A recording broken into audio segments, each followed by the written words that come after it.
getting you all ready a little bit because we're going to climb that mountain. So I hope you're all ready for that. That's right after service, okay? Everybody ready? All right. I don't think I could climb a mountain. I've been packing boxes and moving, and I mean, I'm so sore. I feel like I'm about 100 years old. And next year will mark 100 years that a Methodist church has been here on Grand Avenue. Yeah. And I know a lot of the history here because I am part of the history here, because I grew up in this church. And I heard a lot of stories about before I was here, but some I can't repeat. But the ones that get me are the ones where courage was on display, where a group of people said it was crazy to launch this church this far south of town. This was south of town back then, folks. 1922. This was south. A group of individuals, including my grandparents, had the courage to listen to God and to start a church here. And in the early 60s, there was a split because of a pastor that had to be replaced. And some faithful remained. And when the conference was then years later looking for about maybe putting a Methodist church in the Cape, my mother and my friend Bill Gwynn were some of the brave souls that went door to door asking if a church was built, would they consider attending? And Grace Church was born. In 1990, when our sanctuary was burned to the ground by an arsonist, a handful of people here had the courage to rebuild. Based on God's promise in Isaiah 61, verses 1 through 3, the Spirit of the Sovereign Lord is upon me, for the Lord has anointed me to bring good news to the poor. He has sent me to confront the brokenhearted, to proclaim that the captives will be released and the prisoners will be freed. He has sent me to tell those who mourn that the time of the Lord's favor has come, and with it the day of God's anger against their enemies. To all who mourn in Israel, He will give a crown of beauty for ashes, a joyous blessing instead of a mourning, festive praise instead of despair. In their righteousness they will be like great oaks that the Lord has planted for His own glory. That was the page that was open on the altar Bible. One of the only things that survived the fire. It sits today in the back of the sanctuary there, in that case in the hallway. And then 2008, when we could no longer afford a full-time pastor, and we faced with having the doors closed, once again, courage of a few who became an incubator team here to explore the possibility of becoming part of Grace Church. And here we are. So when I think about being born in undesirable conditions, I think this church kind of describes it, because it had people with persevering character. Angela Duckworth is a psychologist and author and CEO of a character lab. And in her research, she discovered that highly successful people had a kind of ferocious determination that was seen in two ways. And she said these exemplars were usually resilient and hardworking. And they knew in a very, very deep way what it was they wanted. And they not only had the determination, they had direction. Put resilience and direction together, and you have what she calls grit. But we're followers of Jesus. And as much as I would love to do a deep dive into her research and learn more important insights for our lives as followers of Jesus, we have a different authority. God and God's Word, the Bible, is our authority.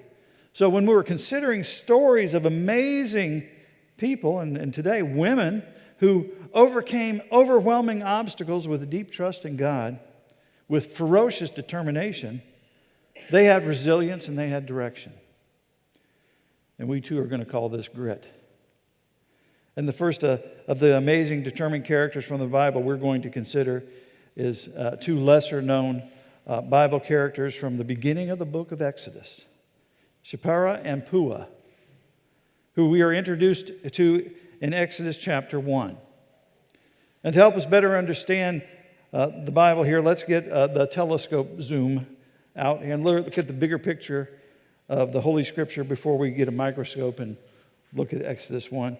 The first 5 books of the Bible are called by scholars the Pentateuch, that simply means 5 books. And the Pentateuch is Genesis, Exodus, Leviticus, Numbers, and Deuteronomy. And now we read them as 5 separate books, but our Hebrew friends see them as one continuous story with one ongoing theme. And the theme of all 5 of these books of the Bible is simply that God is a covenant-making and covenant-keeping God. A covenant is an agreement between 2 parties in the Bible, and God, who made everything, initiated a covenant, a unique and special relationship with His people. Now, as you read these 5 books, you see that even though God's people did not always hold up their end of the deal, God does. God makes and keeps His promises. And that's still true today. So in Genesis 12, after God creates the universe and after human beings choose their own sinful ways, God taps a couple on the shoulder and gives them an assignment and a promise. He makes a covenant with them, and their names are Abram and Sarah. And let's look at Genesis 12, verses 1 through 3. The Lord had said to Abram, "Go from your country, your people, and your father's household to the land I will show you. I will make you into a great nation, and I will bless you. I will make your name great, and you will be a blessing. I will bless those who bless you, and whoever curses you, I will curse. And all the peoples of the earth will be blessed through you." So God promises this childless, aging couple that they will parent a new nation who will be blessed, but not to keep the blessing, but to give it away. And that's really important. Now remember that God's timing is not our timing. 4 generations and about 430 years pass from the time of God's promise to Abraham and Genesis 12 to Exodus 1. And the story we look at today. So this is the big picture, the telescope view, but now let's get to the microscope view of Exodus 1. So remember that just the next chapter it's one extended book. So as we read the 5 separate books, Exodus 1 begins with a laundry list of names. And we'll be honest, we tend to overlook it because we want to get to the good stuff. And so when we read the Bible, look with me at this portion here, and I'm going to try to get all the names right. These are the names of the sons of Israel who went to Egypt with Jacob, each with his family: Reuben, Simeon, Levi, Judah, Issachar, Zebulun, and Benjamin, Dan, Naphtali, Gad, and Asher. The descendants of Jacob numbered 70 in all. And Joseph was already in Egypt. Now Joseph and all his brothers and all their generation died. But the Israelites were exceedingly fruitful. They multiplied greatly, increased in numbers, and became so numerous that the land was filled with them. So that's the laundry list, and it's important. God has kept His promise from Genesis 12. From a childless couple who miraculously had one son, and you can read about that in Genesis, and I promise it's a good story, to 70 people 4 generations later. With Joseph at the end of the book of Genesis, to a huge number of people known as the Israelites at the start of Exodus 1. And the rabbi's estimate is that there were between 2 and 3 million Jews in Egypt at this time. As of Joshua 21:45, it boldly declares, "Not one of the Lord's God promises to Israel failed. Every one was fulfilled." You know, Pastor West tells us stories about his grandpa James. He says he used to say that every promise in this book is mine, and every chapter, every verse, every line. These 7 obscure, boring verses at the beginning of Exodus 1 shout, our God is a covenant-making and covenant-keeping God. God's covenant people have been established. But as the story continues, the plot thickens a bit. Look with me now at how the circumstances change for this new nation called Israel in the next 7 verses. Then a new king, to whom Joseph meant nothing, came to power in Egypt. Look, he said to the people, the Israelites have become far too numerous for us. Come, we must deal shrewdly with them, or they will become even more numerous. And if war breaks out, we'll join our enemies, fight against us, and leave the country. So they put slave masters over them to oppress them with forced labor. And they built Pithom and Ramses as store cities for the Pharaoh. But for more that they were oppressed, the more they multiplied and spread. So the Egyptians came to dread the Israelites and work them ruthlessly. They made their lives bitter with harsh labor in brick and mortar and with all kinds of work in the fields. And all the harsh labor, the Egyptians worked them ruthlessly. So this Hebrew slave who became the prime minister of Egypt 300 plus years before, so that's one lesson we can learn. Maybe that's a powerful, that the power is forgetful. Maybe I'll just leave it there. So Pharaoh gets nervous because the Israelites are multiplying and he fears losing his power. And he's afraid if war breaks out that they'll abandon him and fight with their enemies. And ironically, it did not have to be this way. Pharaoh's mistreatment of the Israelites was just a bad leadership choice. Pharaoh comes across as absolutely corrupt, and not only because he becomes the antagonist to the Israelites, but to God himself. He becomes the anti-God character in the Exodus story. He's the Hitler-like in his vulgarity because he fears the number of Hebrews in his land, and he becomes a fearmonger, flexing his power and inflicting suffering on them. Look at the words underlined here in that chapter. And I guess it's not underlined on the screen, but oppressed, ruthlessly, bitter, ruthlessly. You see, the Hebrew word for oppressed here means to be beat down or brought low. And the word for ruthlessly is only used 5 times in the Hebrew Bible, and it is always connected to violence. So notice how quickly the tones change from God keeping his promise in the first 7 verses to humans hurting one another in the next 7. And all of this led to the Israelites having an experience that the author called an exodus and calls bitter. Go forward to me with, after Moses leads the group, God lead the people out of Egypt, and God tells the people to commemorate the deliverance from slavery in Egypt every year through a Seder meal and a Day of Atonement or Yom Kippur. And one of the things the Jews had to do in this ceremonial meal was to eat bitter herbs to remember the bitterness of the enslavement of Egypt. Why did they have to do this? Well, one Jewish writer describes the eating of bitter herbs this way.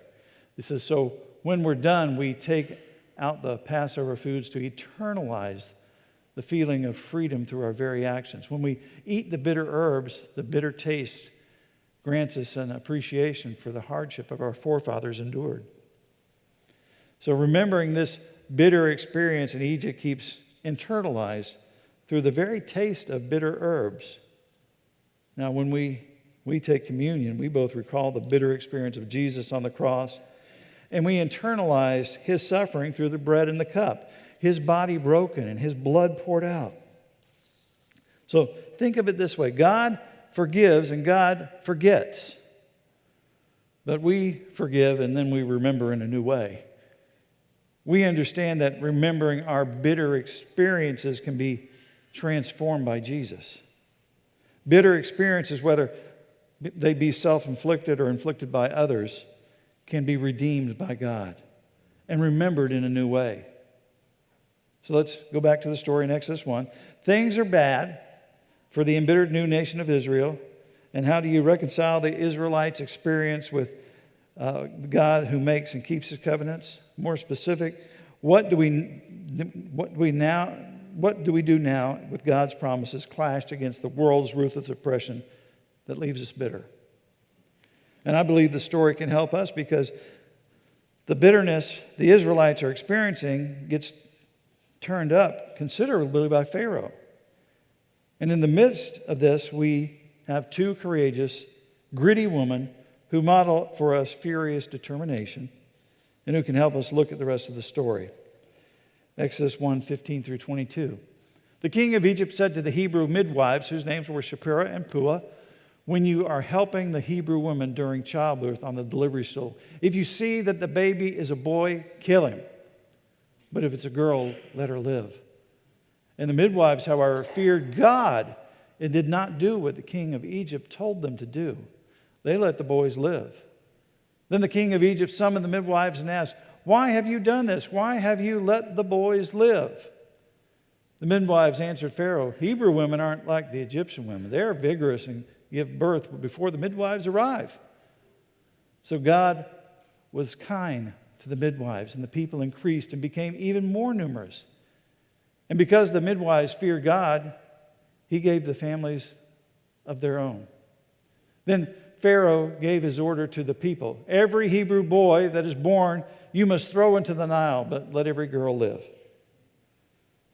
So the Pharaoh's oppressive, ruthless, violent, embittered strategy heats up, and he turns to genocide. "Kill the baby boys," he commands the Hebrews and midwives. And the dictionary defines genocide this way: the deliberate killing of a large number of people from a particular nation or ethnic group with the aim of destroying that nation or group. And historians say that there have been 3 genocides in this century. In the 1910s, there was the mass killings of Armenians by the Ottoman Turks. In the 1940s, the Holocaust, more than 6 million Jews were killed by the Nazis. And in 1994, the Rwanda genocide, estimated 800,000 people were murdered. This kind of genocide was the Egyptian Pharaoh's intent. And into the fearful set of circumstances, we meet these 2 midwives who are charged with assisting the births of the Hebrew children. And with a mandate from Pharaoh ringing in their ears, these 2 gritty women of God, Shiphrah and Puah, make a different decision. They let the boys live. Now, there's a lot of things that we could get into in these verses. Things like obey authority and truth-telling, but honesty. And I do not have an easy or simple answers for this very intricate and moral dilemmas. But here's what the Bible is clear about. Exodus 1:17. The midwives, however, feared God and did not do what the king of Egypt had told them to do. They let the boys live. Once again, these gritty midwives feared God more than they feared the Egyptians. And the word fear is often understood as and to mean a reverent awe. And their reverence for the lives of the Hebrew boys was reflected in their reverence for God. When they weighed the fear of God against the fear of Pharaoh, the scales kind of tipped in the favor of God. These amazing women are modeling for us a deeper spiritual principle about courage in the face of huge obstacles. Pastor Arlene, who leads the recovery ministries, told the teaching team when we were looking at this that in recovery, the definition of courage is do it scared. The person fresh in the recovery rightfully wonders if life without substances will be enjoyable. And will recovery require more work than I can give? And what about all my old drinking buddies? And the list goes on and on. But friends, where Shiphrah and Puah were afraid, yeah, they were. Yes, but they lived the mantra, do it scared. Famed World War II tank commander General George Patton said, "Courage is fear holding on a minute longer." And of course, one of my favorites, when they said they were going to name this grit, I voted for True Grit, but that's just my being a fan of John Wayne, but one of my favorite quotes comes from John Wayne. Courage is being scared to death, but saddling up anyway. If you give in to your fears, you're on a path to defeat. If instead you stand strong in spite of your fears, you're on a path to victory. And we must never forget that we're not in the battle alone. With the power of God on our side, we cannot be defeated. Friends, moving forward here at Grace Church, for you and me, and for me, a new church, is going to take some grit. Gritty, never say die. Followers of Jesus learn that the profound but simple lesson we face is like Pharaoh's obstacles. Even in my fears, God can birth a fierceness of faith in me. See, my time comes to an end here today. But I know you. I know the people of Grace Church, the Fort Myers Central Campus. I know you will take courage and rise up to lead this next season that God has for this church. And I'm counting on you. I'm counting on each and every one of you to step up and do the things that may be fearful, but with God we can do anything. I'm counting on you. And more importantly, God is counting on you.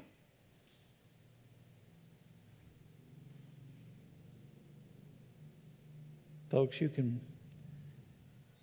continue this church on for more than 100 years. But you got to do it.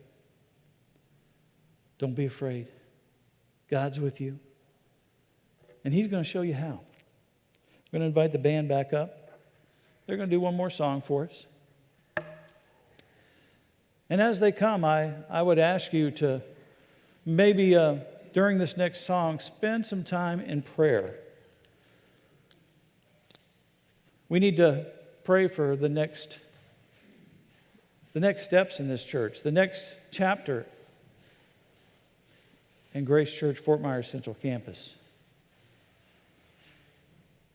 And my prayer is that it thrives beyond what even we can imagine right now today.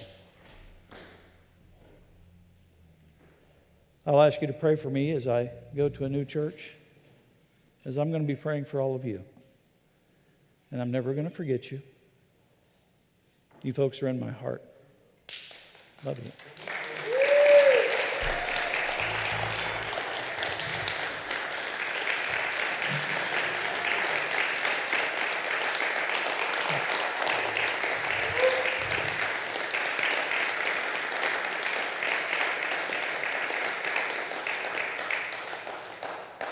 All the glory, all the glory.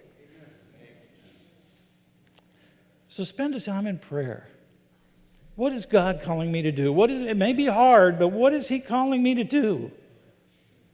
Is He calling me just to say, well, Pastor Ed's gone, I guess, I'm going to sit down now. I don't think that's what He's saying. I don't think so. I think it might be a time for you to take some courage and join God in His mission. So I invite you, the altar is open. You can stay where you are and pray. Those of you at home, of course, pray right where you are. But what is God calling you to do in this next season? What is He calling you to do about changing your life and the way you do things? How might it look different? So let's spend a time in prayer and worship.